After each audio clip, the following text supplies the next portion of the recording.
شتى الصور أحب الوفي الأمين الأغر فأهل الوفاء كلون السحاب وحسن الربيع. Bismillahirrahmanirrahim. Alhamdulillahi rabbil alamin wassalatu wassalamu ala asyrafil anbiya'i wal mursalin wa ala alihi wa sahbihi ajma'in. Assalamualaikum warahmatullahi taala wabarakatuh. Alhamdulillah ala ni'matil iman wal Islam. Masih lagi diberi peluang dan kesempatan, saya akan bacakan hadis yang keempat. An Abi Abdurrahman Abdullah bin Mas'ud radhiyallahu anhu qala حدثنا رسول الله صلى الله عليه وسلم وهو الصادق المصدوق إن أحدكم يجمع خلقه في بطن أمه 40 يوما نطفة ثم يكون علقة مثل ذلك ثم يكون مضغة مثل ذلك ثم يرسل إليه الملك فينفخ فيه الروح ويؤمر ب4 كلمات بكتب رزقه وأجله وعمله وشقي أو سعيد فوالله الذي لا إله غيره إن أحدكم ليعمل بعمل أهل الجنة حتى ما يكون بينه وبينها إلا ذراع فيسبق عليه الكتاب فيعمل بعمل أهل النار فيدخلها وإن أحدكم ليعمل بعمل أهل النار حتى ما يكون بينه وبينها إلا ذراع فيسبق عليه الكتاب فيعمل بعمل أهل الجنة فيدخلها. رواه Bukhari wa Muslim.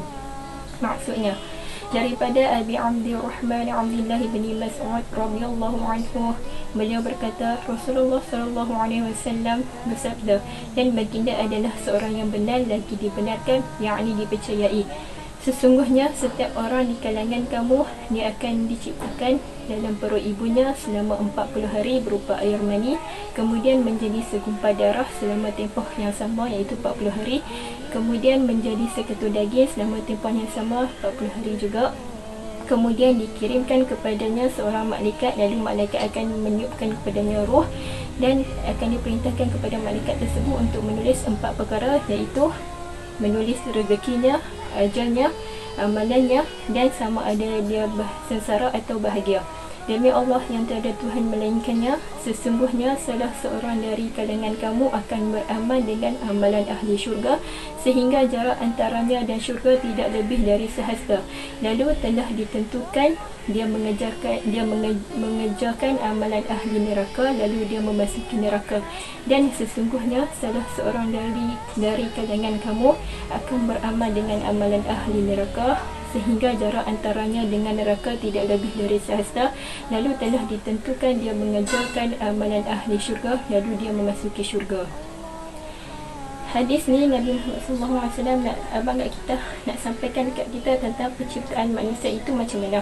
Asalnya daripada nutfah, kemudian alaqah, kemudian mudghah, kemudian ditiupkan ruh. Antara pengajaran yang kita boleh dapat daripada hadis ni iaitu, yang pertamanya, kalau kita tengok balik hadis ni ialah merupakan salah satu mukjizat Nabi Muhammad SAW. Apa yang dikatakan dengan mukjizat tu? Sebab pada zaman Nabi tak ada lagi isteri macam kita ni boleh tengok baby tu bergerak, boleh tengok baby tu besar mana. Pada zaman Nabi tak ada lagi benda tu, tapi Nabi dah boleh cerita dekat kita 1000 tahun yang lalu pada kita umat yang akan datang. Itu merupakan mukjizat Nabi Muhammad SAW. Dan antara pengajaran dia yang kedua, Allah Ta'ala telah menentukan hidup kita ni waktu kita masih dalam perut ibu kita lagi. Cumanya dalam masa yang sama kita tak bolehlah nak berhujah dengan qadar semata-mata. Contohnya, kita nak buat jahat, kita kata nak buat macam mana, Allah dah tentukan dah aku jadi jahat. Tak boleh macam tu, sebab kita tak boleh macam tu sebab kita tak tahu.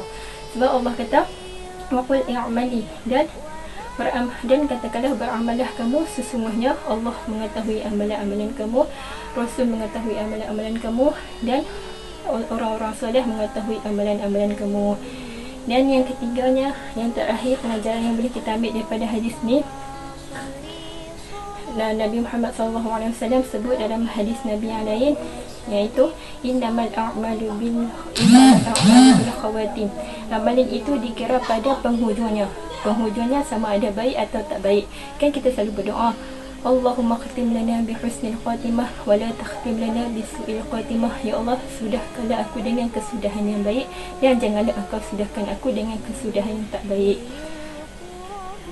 Sebab ada orang hidup dia, sepanjang dia hidup 30 tahun, 40 tahun, 50 tahun, dia ni kira hidup dia baik je, tapi pada akhir dia pada akhir umur dia berbuat dosa. Na'udzubillah min zalik. Dan ada orang juga dalam hidup dia ni, dia rajin buat jahat je, apa jahat yang dia tak pernah buat, tapi dia bertaubat dan dia masuk ke dalam syurga. Mudah-mudahan kita dipilih Allah Subhanahu Wa Taala dalam golongan yang melakukan ketaatan. Kita berdoa moga-moga Allah kekalkan kita dalam ketaatan dan mudah-mudahan kita dapat kesudahan yang baik. Itu saja daripada saya. Ma asabaka min hasanatin famin Allah wa ma asabaka min sayyi'atin famin nafsik. Apa yang baik itu datang daripada Allah dan yang kurang dan buruk itu daripada kelemahan diri saya sendiri. Assalamualaikum warahmatullahi taala wabarakatuh. Allahumma la sahla illa ma ja'altahu sahla wa anta taj'alul huzna idza shi'ta